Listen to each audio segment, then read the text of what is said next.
কলকাতা যুব ভারতীতে তারকা footballer Lionel মেসিকে দেখতে না পাওয়ার ঘটনা এখনো ফুটবল প্রেমীদের হৃদয়ে দগদগে। ঠিক সেই টানাপোড়েনের মধ্যে সোশ্যাল মিডিয়ায় আগুনে ঘি ঢেলেছিল টলিউড অভিনেত্রী শুভশ্রী গাঙ্গুলির তোলা কিছু ছবি। মেসি যে হোটেলে ছিলেন সেখানে গিয়ে তোলা সেই ছবিগুলো দ্রুত ছড়িয়ে পড়তেই সমালোচনার কেন্দ্রে চলে আসেন এই অভিনেত্রী।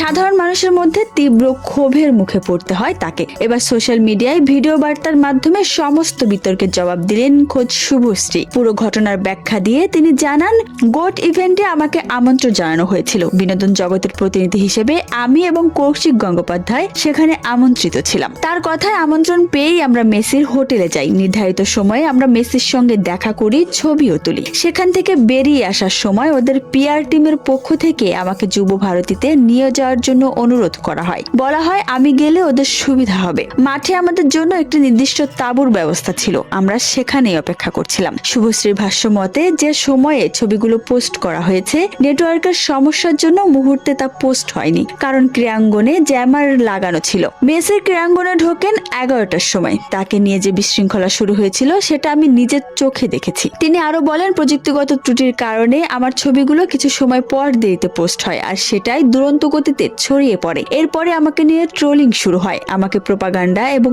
অবজেক্ট বানিয়ে অকথ্য ভাষায় গালিগালাজ করা হয়েছে। কেউ কি বলতে পারবেন আমার ছবিগুলো তোলার জন্যই আপনারা মেসিকে দেখতে পাননি? আমি কি মাঠের কোথাও ছিলাম? এমন প্রশ্ন ছুড়ে দিয়ে শুভশ্রী তার লাইফ শেষ করেন। এদিকে এর আগে শুভশ্রীর স্বামী রাজ চক্রবর্তীও এই ঘটনা নিয়ে একটি পোস্ট করেছিলেন।